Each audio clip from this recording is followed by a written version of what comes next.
네, 반갑습니다. 주제가 효율과 행복이라는 걸 이제 어울려서 이야기를 하려고 하는데요. 제가 이 강연 요청을 받은 시점부터 과연 효율과 행복이 같이 갈 수 있을까 이런 생각을 해봤는데요.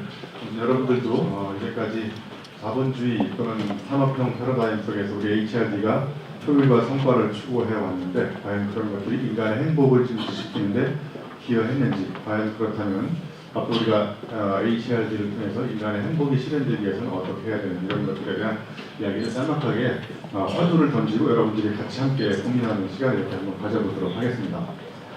참고로 제가 이제 2011년도에 곡선이 이긴다는 책을 썼는데요. 이 책 띠지에다가 이런 말을 써놨었어요. 여기 잘 안 보이는데 당신은 행복해지고 싶습니까? 아니면 행복해 보이고 싶습니까? 여러분한테 질문을 던졌을 때 행복해지고 싶으세요? 아니면 행복해 보이고 싶으세요? 네. 대답 안 하시는 분들은 다 이제 행복해 보이기 위해서 살아가시는 거예요. 그래서 많은 사람들이 사실은 삶의 그 근본과 원천은 행복에 있는데 자신의 행복을 위해서 살아가는 것이 아니라 남한테 행복해 보이기 위해서 살아간다는 거예요. 그래서 보여주기 위한 삶을 살아가기 시작하면서 더더욱이 또 근본적으로 얘기하면 남과 비교하는 삶을 살기 시작하면서부터 나답게 살지 않고 남들처럼 살아가기 위해서 이제 평생을 불행하게 산다는 이런 이야기가 있습니다. 앞에 불 좀 꺼주실래요?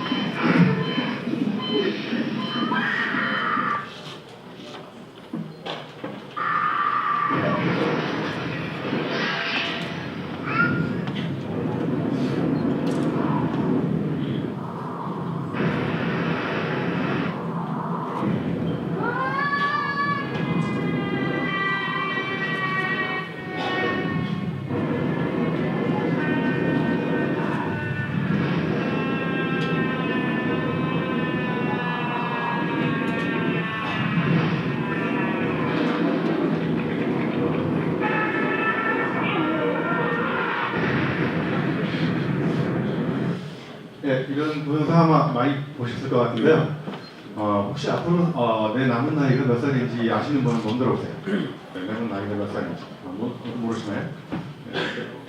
그래서 남은 나이가 몇 살 안 남았다는 건데요. 자, 이렇게 삶의 속도가 엄청나게 빠르게 진행되고 있는 반면에 시속 14km로 달리는 기차를 타고 세계에서 가장 행복한 나라 중에 한 나라로 살아가는 나라가 있는데요. 잠깐 한번 보시겠습니다.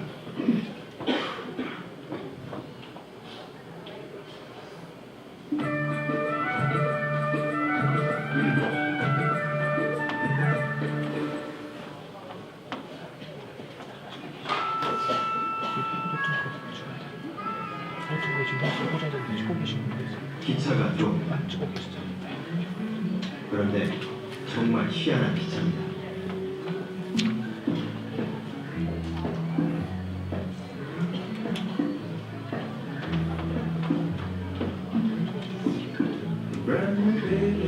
사람들이 기차 한 택시에 타지 않고 기차 머리와 지붕 위에 앉아 있습니다.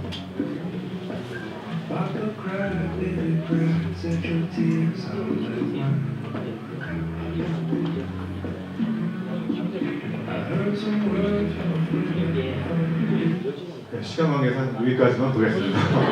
네, 여러분들 그 동영상 검색해보면 시속 12km 행복이라고 치면 나오거든요. 근데 이 네팔에 있는 유일한 기차인데요. 기차가 가다가 한 3시간, 무려 5시간을 안 가요. 만약에 우리나라 KTX가 30분만 멈추고 3시간을 멈춰있으면 우리나라 승객들은 어떤 일이 벌어질까요?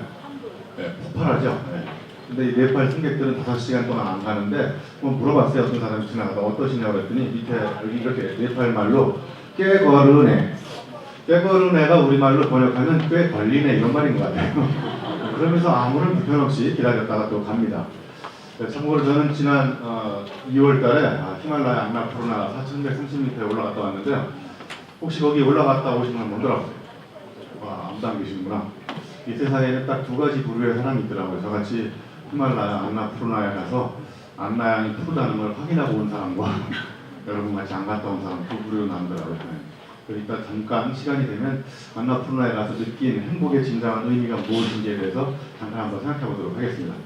자, 이렇게 12km로 가는 기차가 있는가 하면요. 이거 한번 봐보세요. 어떻게 달리고 있나요, 지금?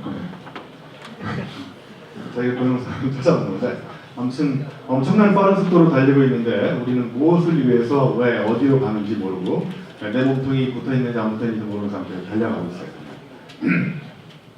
자, 그래서 저 아프리카 말 중에 이런 말이 하라카 하라카 하이나 하라카 이런 말이 있는데 이게 뭐냐면 서두르면 축복이 깃들지 않는다 이런 말이에요.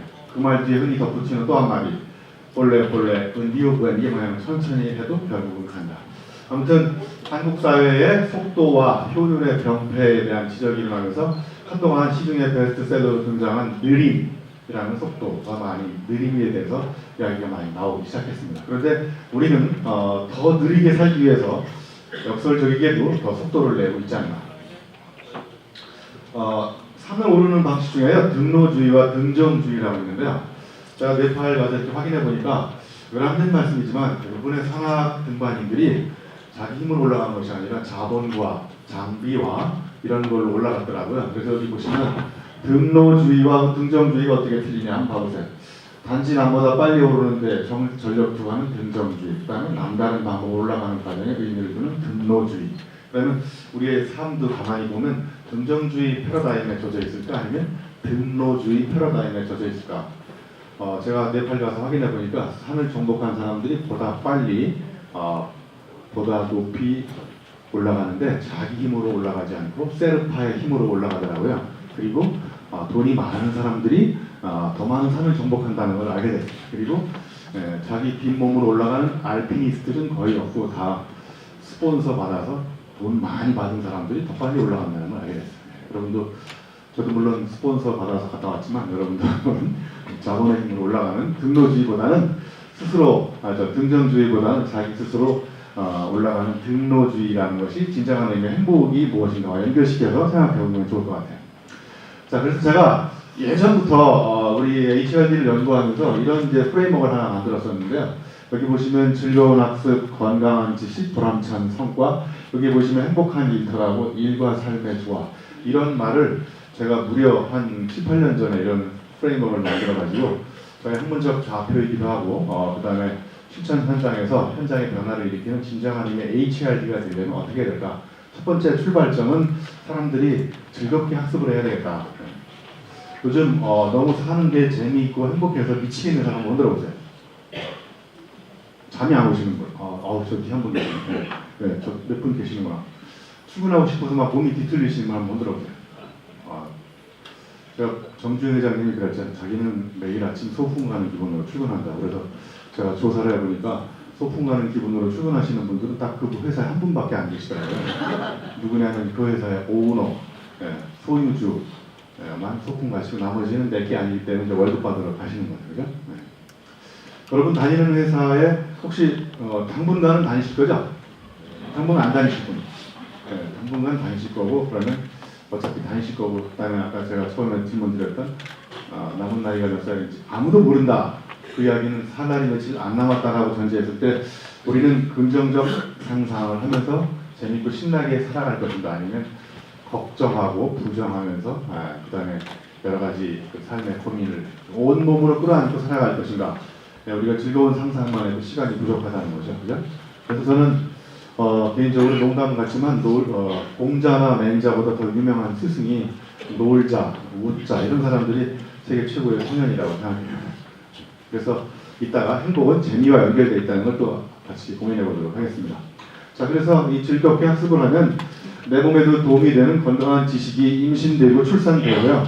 그 다음에 이런 지식을 문제 상황에 적용하면 자연스럽게 보람찬 성과가 나고 성과의 나눔을 통해서 보람이 느껴지고 그런 일터가 결국은 이제 행복한 일터라는 것을 제가 그래서 여기 키워드 형용사가 즐거운, 건강한, 보람찬, 행복한 이 네 가지 형용사가 뒤에 있는 명사를 꾸며주는데 저 네 가지의 역학 관계 속에서 우리 HRD 담당자, HRD가 해야 될 일이 있다 저는 이런 생각을 오래전에 해왔었습니다. 자, 이제 오늘 제가 말씀드릴 것 중에 여기 보시면 일이 있고 삶이 있고 삶이 있어요. 가운데 표지판에 이제 오름이라고 있는데 일과 삶이 지금은 구분되어 있나요? 아니면 통합되어 있나요? 여러분 일하는 것과 삶이 구분되어 있나요? 통합되어 있나요? 어려운 질문을 드렸나 보네. 그러면 삶과 삶은, 즉 배우는 과정과 살아가는 과정은 구분되어 있나요? 통합되어 있나요? 네. 그 질문하면 학생들이 대답도 안 하시고 그러구나. 어려운 것 같다. 그 다음에 이제 일과 암, 살아가는 것과 배움의 여정과 그 다음에 일하는 것은 구분되어 있나요? 통합되어 있나요? 이렇게 질문 드리는 이유는 저게 원래는 하나로 이렇게 통합되어 있었는데 어느 순간부터 저것이 이제 따로따로 분리되기 시작했습니다. 그러니까 삶의 과정과 삶의 과정이 분리되고 그 다음에 일과 더 근본적으로 놀이도 구분되고 그래서 점점 이렇게 하나 따로따로 떨어져 나가 별도의 논리를 추구하기 시작하면서 이제 각자의 개체론적 패러다임에 사로잡히기 시작하면서 가운데 있는 이제 오름이라는 것도 상실되기 시작했습니다. 그래서 저는 개인적으로 일과 삶과 삶이 이 오름이라는 소금에 절여지지 않으면 즉 일도 삶도 마음도 저는 썩어 무드러진다고 생각합니다. 그래서 우리 소금에 절이는 고통을 견디지 않으면 우리 생선도 썩듯이 우리가 살아가는 마음과 삶과 그다음에 일도 이 오름이라는 화두에 버려져야 되지 않을까. 그래서 여기 보시면 재미와 열정, 의미와 애정이 있는데요. 저는 두 가지가 있을 때 행복하다고 생각합니다. 여러분 재미있는데 의미가 없거나 의미가 있는데 재미가 없거나 그래서 여러분 재미있는데 의미 없는 경우는 어떤 경우인가요? 재미없는 의미는 참을 수 없는, 견딜 수 없는 지루함이다. 자, 그 다음에 의미 없는 재미는 어떨까요? 의미가 없는데 재밌어요. 네? 네. 여러분 개그 콘서트 이런 거 보고 막 일주일 동안 감동이 막 이렇게 심장에 눌러 있어가지고 삶이 막 재미있고 신나가요? 네. 한바탕 웃는 그런 웃음과 일정 기간 감정적 흥분 상태가 지속되는 상태가 이제 재미인데 결국은 저 재미와 의미 두 마리의 토끼를 다 잡아야 저는 행복하다고 생각합니다. 그 다음에 여러분이 하고 있는 일에 열정과 애정이 있는데요. 열정이 있는데 애정이 없거나 애정이 있는데 열정이 없거나 이 두 가지도 저는 행복하지 않다고 생각합니다. 그래서 진정한 의미의 행복은 재미와 의미, 열정과 애정이 만나는 그 교집합 속에서 행복한 일이 탄생하지 않을까 그런 생각을 합니다. 그래서 여러분들에게 한번 질문을 던져볼게요. 나에게 일은 뭐다? 자, 뭘까요? 여러분마다 다 답이 다를 텐데 나에게 일은 여러분들이 일을 어떻게 정의하는지에 따라서 다를 수 있을 거 아니에요. 혹시 일이 놀이다. 일하는 게 지금 놀이라고 생각하시는 분 들어보세요. 네, 딱 한 분만 행복하시네요. 여러분들 다 일과 놀이가 따로 구분되어 있어서 6시까지 일하고 6시 이후부터 놀자. 손철주 씨라는 이제 칼럼니스트가 있는데요. 이분이 칼럼을 썼는데 너무 재밌는 칼럼을 썼어요. 술 상무와 술 친구는 어떻게 다를까? 근데 참 놀랍게도 술 상무는 띄웠어요. 이렇게 술과 상무를. 근데 술 친구는 붙여 쓴다는 거예요. 진짜 써보니까 그렇더라고요. 그래서 술과 상무는 친하지 않기 때문에 떨어져야 되고 술과 친구는 가까이 있기 때문에 붙여 써야 된다는 거예요. 그죠? 술 상무는 행복한가요? 네. 너무 이렇게 네, 그래서 일과 놀이의 차이점은요. 수단과 목적이 구분되는 일입니다. 그런데 수단과 목적이 구분이 안 되는 놀이예요. 그러니까 어떤 일을 하는 데 있어서 그 자체가 즐겁고 재미있어서 하다 보니까 바이 프로덕트 우연히 뭔가가 탄생하는 게 놀이입니다. 그리고 놀이의 정의는 낯선 것을 익숙하게 바꾸는 모든 활동을 저는 놀이라고 생각해요. 그런데 우리는 놀면 뭐라 그래요? 놀고 있네. 그러니까 놀이를 못하고 엄숙한 자세로 일의 정의는 뭐냐면 낯선 것을 익숙하게 바꾸는 거예요. 그러니까 루틴한 워크라고 하죠. 그러니까 우리는 놀이처럼 일을 해야 되는데 그게 다 어렵다고 생각하잖아요. 우리가 조금만 생각하면 아까 제가 놀이의 정의를 익숙한 것을 낯설게 바꾸는 것 이게 놀이라고 했잖아요. 그죠? 얼마든지 우리가 조금만 생각하면 놀이 일터에서도 우리가 놀이를 할 수 있다는 거죠. 당신이 하고 있는 일은 일생일 때 가슴 뛰는 일인가요? 아니면 차일 피일 미루는 일인가요? 네. 이 두 가지 질문을 던졌을 때 쉽게 대답하셔야 됩니다. 그죠? 자, 조금 철학적인데 당신의 일은 일입니까? 일입니까? 어떻게 다를까요? 그냥 제가 생각한 건데요. 여러분 이 한자에 한일자를 쓸 때 옆으로 이렇게 잽싸게 쓰는 사람 봤나요? 네. 한의자를 쓸 때는 이렇게 천천히 곡선, 이게 직선처럼 보이는데 이게 사실은 곡선이에요. 저게 직선으로 보이는 사람은 마음이 나쁜 사람이에요. 저게 이렇게 휘었어요. 산처럼 곡선. 근데 저 아라비 숫자 1자를 쓸 때 자연 삼라만상을 벗삼아 경치를 벗삼아서 이렇게 천천히 내려놓는 사람 있나요? 그냥 내려놓거든요. 그죠? 이건 서양의 속도와 효율과 능률 복음을 먹고 자란 숫자의 논리고요. 이거는 한국의 동양의 여유와 느림. 여유와 느림은 나태함이 아니고 게으름이 아니에요. 그죠? 그래서 여러분은 이런 식으로 일합니까? 이런 식으로 일합니까? 이렇게 질문을 던져봅니다. 자, 그 다음에 당신은 지금 소일하고 있습니까? 아니면 소임을 다하고 있습니까? 네. 너무 어려운 것 같아요. 그죠? 제가 이제 71번째 책으로 유영만의 언어 유희라는 책이 나오는데 자, 그 박용우 작가가 쓴 관점을 디자인하라는 책을 제가 선전해 드리기 위해서 이렇게 만들어 온 장표예요. Work is framework다. 그러니까 똑같은 일을 바라보는 프레임을 바꾸면 이전과 다르게 해서 경이로운 성과를 거둘 수 있다는 거죠. 그죠? 여러분 그 라인존이라는 사이트가 있는데 거기 가서 work를 딱 치면 ORP로 끝나는 단어를 쭉 찾아줘요. Work is framework, work is teamwork, work is network. 그러니까 일하는 건 혼자 하는 게 아니라 다 다른 사람과 힘을 합쳐서 이전과 다른 방법으로 일을 하면 행복해질 수도 있고 얼마든지 다양한 성과를 이뤄낼 수도 있다는 거죠. 그래서 제가 곡선이긴다 책을 쓰고요. 곡선형 사고 이렇게 그다음에 곡선형 인간을 그렇게 발표했는데요. 이제 요지는 뭐냐면 제가 갖고 있는 생각 중에 하나는 곡선이 직선으로 바뀌면서 인간은 불행해졌다는 거예요. 그래서 이렇게 곡선형 인간, 어디 가도 걱정하지 않는다. 걱정하지 않는 사람은 거의 없어요.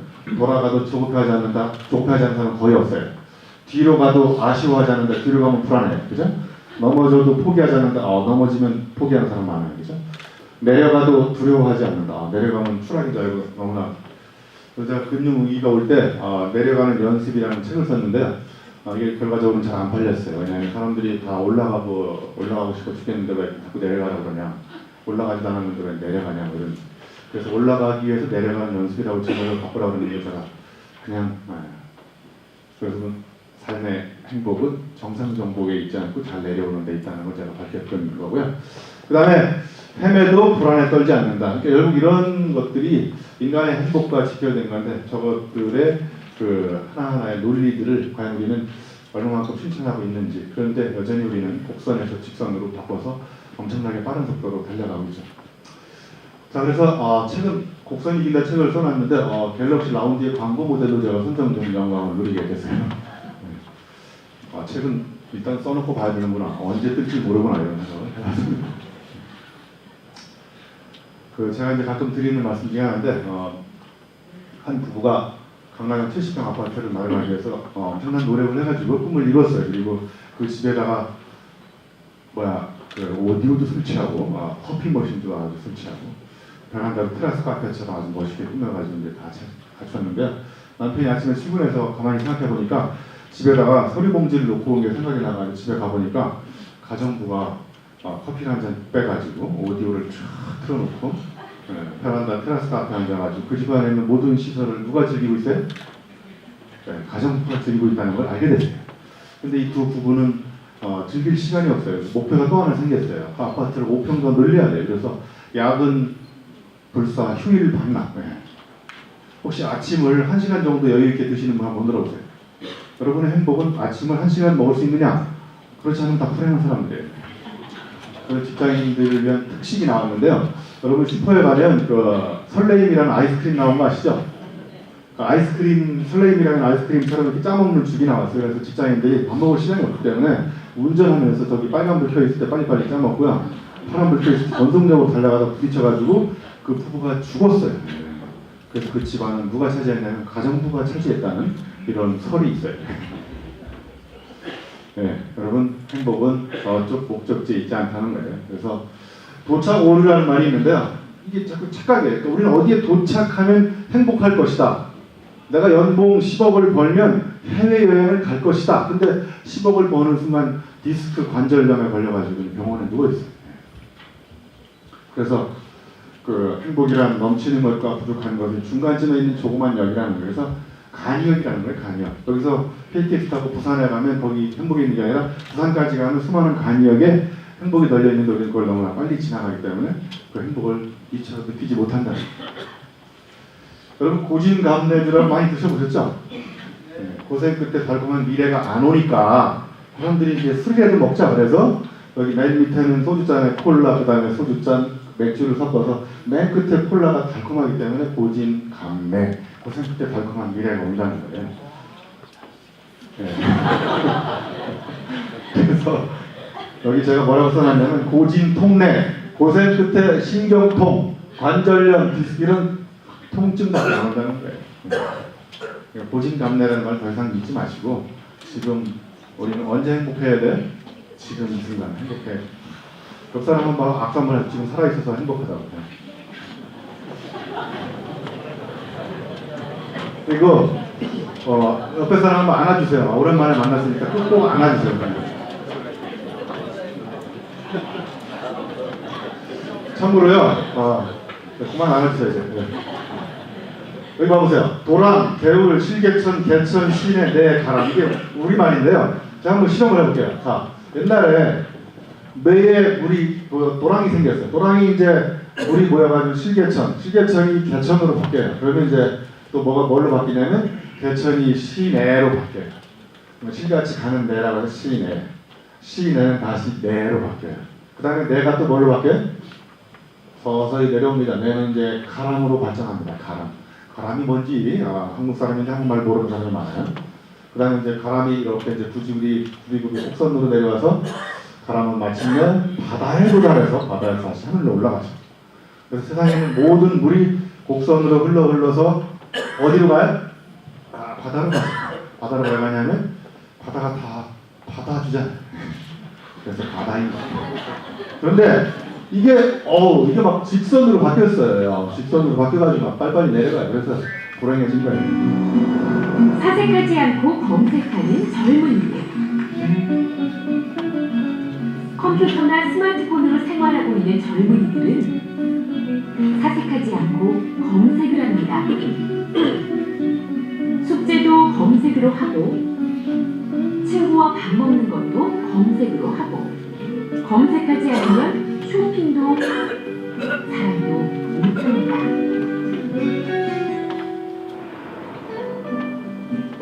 저녁 노을을 보는 감동, 새가 날아가는 경이로움, 마른 가지에서 꽃이 피는 기적을 검색해보세요.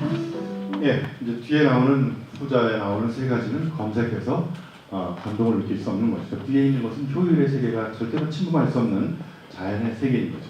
그래서 여기 보시면 제가 이렇게 써놨어요. 행복하지 않은 나 상만 씨하고 너 바꿔 씨가 만나가지고 이렇게 수없이 많은 트위터, 페이스북, 어마어마한 네트워크에 소셜리 소통을 하고 있는데 아주 효율적으로 소통하고 있습니다.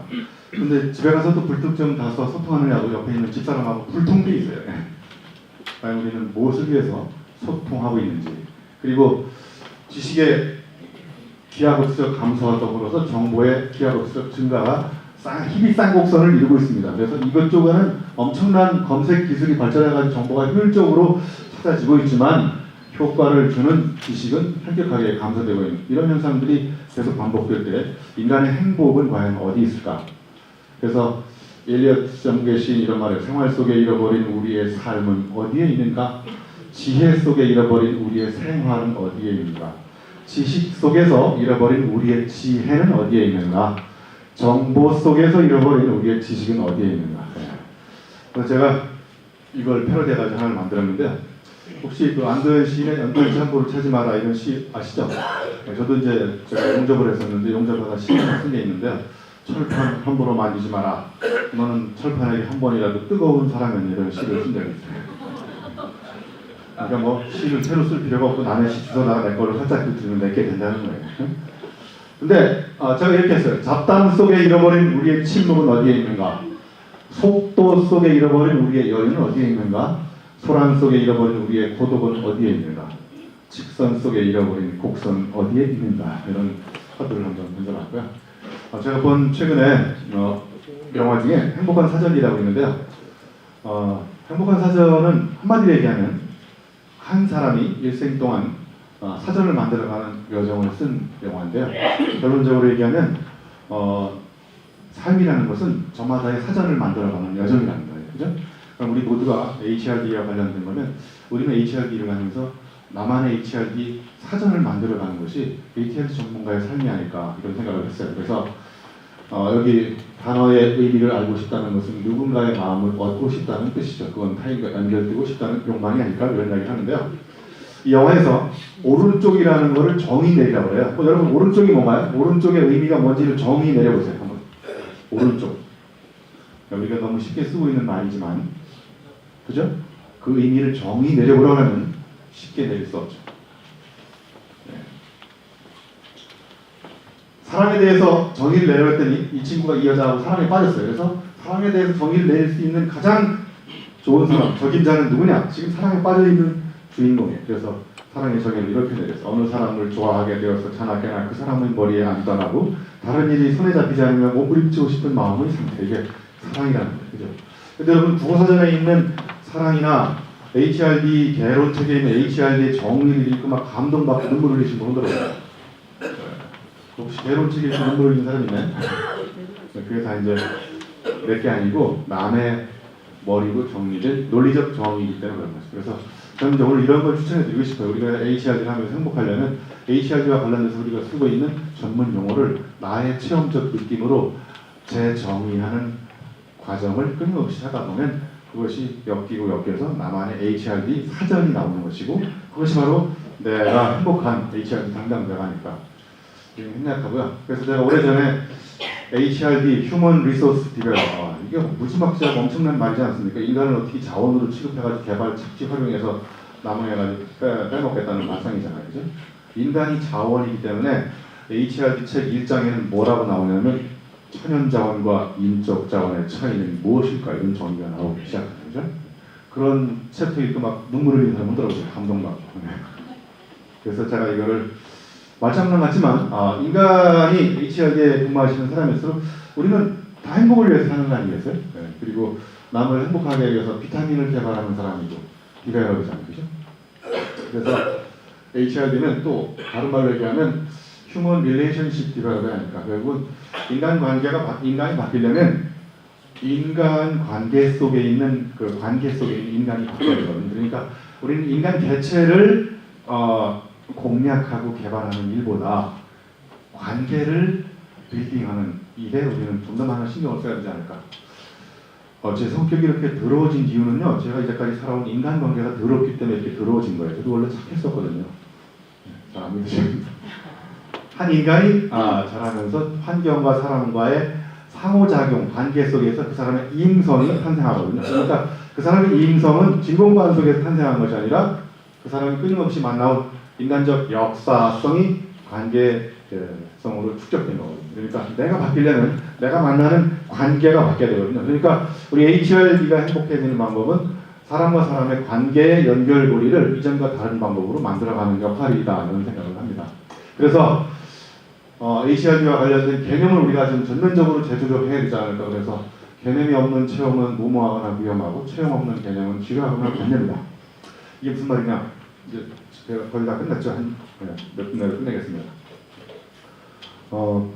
이 세상에는 딱 두 가지 부류의 사람이 있는데요. 한 사람은 개념이 풍부한데 체험이 없는 사람이 있어요. 그러니까 체험을 별로 하지 않고 책상에 앉아가지고 책을 엄청나게 읽어가지고 개념이 풍부한 사람이 있어요. 그 사람 얘기 들어보면 또 자기 이야기는 아무것도 없고 다 남의 이야기를 주로 논리적으로 설명해가지고 의미를 머리에 꽂아요. 그러니까 골 때려요. 이 사람 이야기 들으면. 두 번째는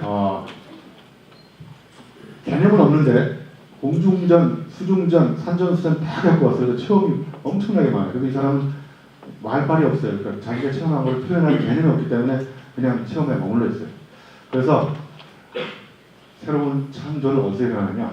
개념과 체험이 만나는 그 경계 지점에서 탄생한다는 거예요. 그러니까 엄청난 방대한 독서와 다양한 체험 속에서 개념과 체험이 만나는 가운데서 나의 언어가 탄생하는 것이고요. 우리가 쓰고 있는 수없이 많은 오염된 HRD 용어, 수입된 HRD 용어들을 우리 현장에 맞는 용어로 여러분들의 체험적 느낌에 맞는 용어로 redefine, 정의하고 재개념화시키려야만 되겠다 이런 생각을 하고요. 제가 이게 히말라야 갔다 온 사진인데요. 멋있지 않나요? 네. 여러분은 이 사진을 그냥 보는 사람이죠. 그래서 제가 히말라야가 느낀 것 중에 인간의 진정한 행복은 그냥 눈으로 보는 것보다는 가보는 것이 행복한 것이라는 걸 느꼈어요. 그래서 이게 한 끝발 차이지만 보는 것과 가보는 것은 엄청난 차이거든요. 그러니까 여러분도 여러분의 체험적 느낌으로 여러분의 HRD를 만들어가는 것.